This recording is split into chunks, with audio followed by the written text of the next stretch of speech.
नमस्कार। मेरा नाम भगवंत कुलकर्णी। परखड़ सत्य यूट्यूब चैनल में आपका सबका बहुत स्वागत है।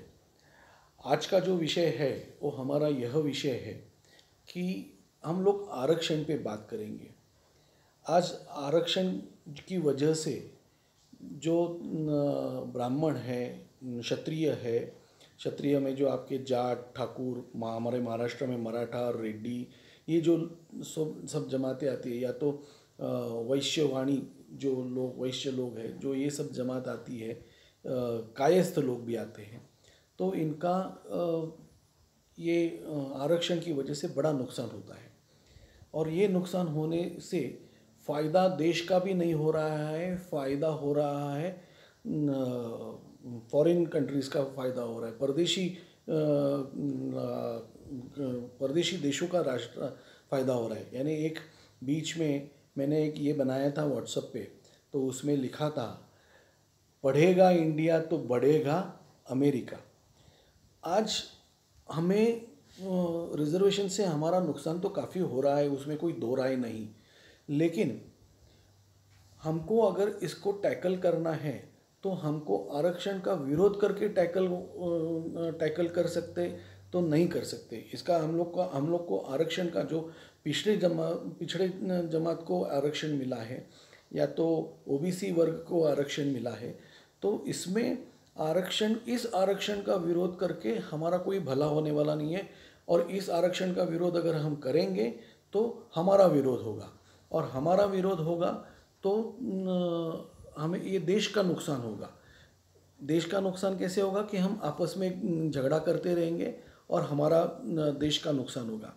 और देश में ऐसी कोई भी राजकीय पक्ष नहीं है कि जो इस आरक्षण के लिए कुछ करेगा या कुछ कर पाएगा, और या कुछ करने की इच्छा रखता है।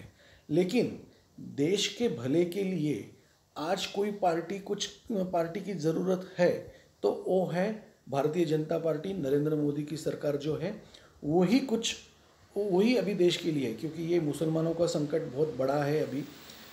फिर पाकिस्तान का संकट बहुत बड़ा है, और जो हमारे अंदर की मुसलमानों को काफ़ी परेशान करते हैं।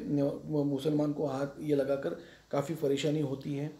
फिर सोनिया गांधी तो क्रिश्चियन है, तो वो तो कभी भी हमें ये नहीं करती, जो राम का अस्तित्व ही मानती नहीं है, या तो जो राम सेतु के लिए को तोड़ना चाहती थी।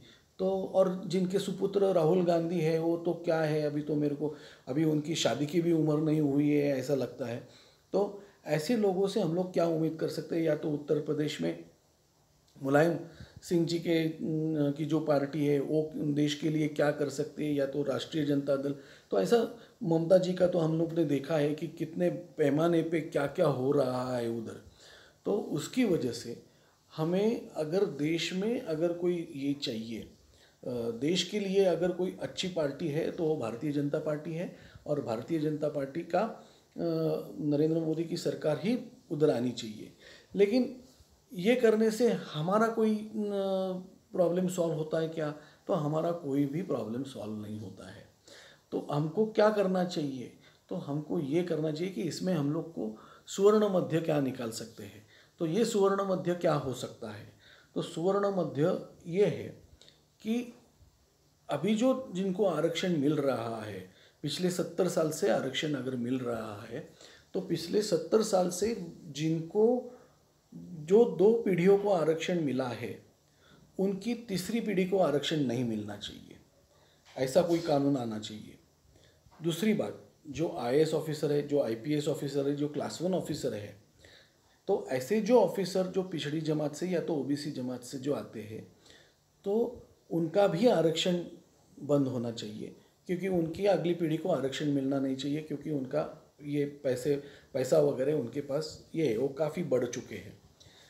चौथी बात, जो दलित वर्ग की महिला है, जो सवर्ण से शादी करती है, फिर भी वो दलित करके उसके फ़ायदे लेती है, तो वो बंद होना चाहिए। वो बिल्कुल बंद होना चाहिए, क्योंकि एक बार उसने सवर्ण से शादी की तो हमारे हिंदू संस्कृति की इससे वो सवर्ण ही हो जाती है। तीसरी बात, किसी भी हालत में मुसलमान का आरक्षण नहीं होना चाहिए, क्योंकि मुसलमानों को एक पूरा देश हम लोग ने दिया हुआ है। पाकिस्तान है जो ईस्ट और वेस्ट था, अभी बांग्लादेश और पाकिस्तान हो गया। तो वो दोनों मुस्लिम कंट्री है, वो उधर मुसलमान हो के लिए ही वो देश बना हुआ है। तो जिनको चाहिए उधर जाके कुछ भी करे, हमें उससे कोई लेना देना नहीं है। पांचवी बात ये है कि अगर हम लोग शिक्षण लेते हैं तो उस शिक्षण में अगर 100 रुपये का फ़ी है तो 100 रुपये का फ़ी है, 100 रुपये छोड़ो, 1 लाख रुपये का अगर फ़ी है तो 1 लाख रुपये के फ़ी पे 5,000 रुपया दलितों को या तो एसटी को फ़ी होती है, 52,000 रुपया ये ओबीसी को फ़ी होती है और 100 रुपया सवर्णों को फ़ी होती है। अभी ये जो डिस्पैरिटी है, अगर कोई आईपीएस का अगर क्लास 1 ऑफिसर है तो क्लास 1 ऑफिसर है या तो आमदार है या तो कोई एमएलए है, एमपी है, उनके जो दलित एमएलए एमपी है, उनके जो लड़के हैं, उनकी जो उनको 5,000 रुपये फ़ी होती है। हमारे जो हम लोग में जो ब्राह्मणों में, क्षत्रियों में या वैश्यों में जो कम पगार के लोग रहते हैं या तो कम आयात के लोग रहते हैं, उनको 1 लाख रुपया फ़ी परवड़ती नहीं है। तो फ़ी में समांतर होना चाहिए और फ़ी में आप हमें सालाना 3% से सालाना 3% से आप हमें कर्जा दीजिए, जो हम लोग पढ़कर वापस देंगे। क्योंकि आज हम लोग के पास मेरिट है लेकिन हम लोग मेडिकल में नहीं जा पाते हैं, इंजीनियरिंग में नहीं जाते, क्योंकि उनकी जो प्राइवेट कॉलेजेस की जो फ़ीस है वो हम भर नहीं सकते। तो वो भरने वाले जो लोग हैं, जो श्रीमंत लोग हैं, वो तो भरते हैं। जो हम लोग जैसे नहीं मिडिल क्लास है या तो गरीब वर्ग है, उनके पास मेरिट होते हुए भी वो लोग नहीं पढ़ सकते। तो गवर्नमेंट से हम लोग को अनुरोध करना चाहिए और हम लोग करने वाले हैं कि आप इनको हम लोग को सालाना 3% से हम लोग को कर्जा दीजिए और कर्जा आप डायरेक्ट कॉलेज को दीजिए।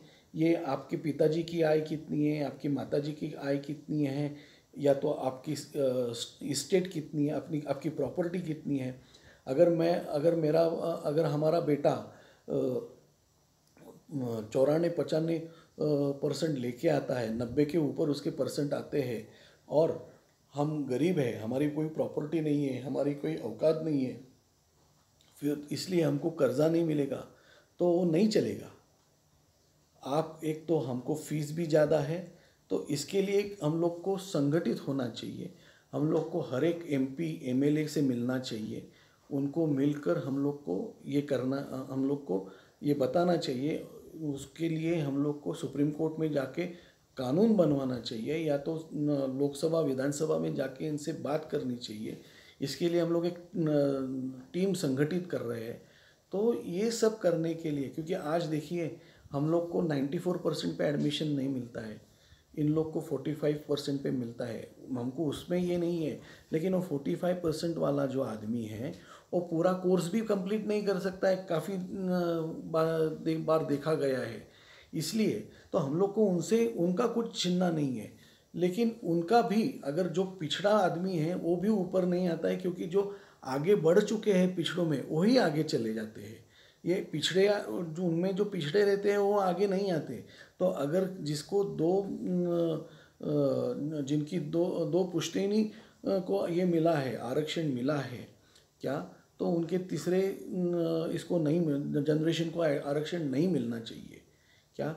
इसके लिए हम लोग अभी काम कर रहे हैं, आपका सहयोग चाहिए। आपकी जो भी ये है, आपको जो भी कहना है आप हमें कमेंट्स में कहिएगा, तो हम आगे कैसे लेना चाहिए और आगे कैसे जाना है ये भी करेंगे। आज के दिन इतना ही, धन्यवाद।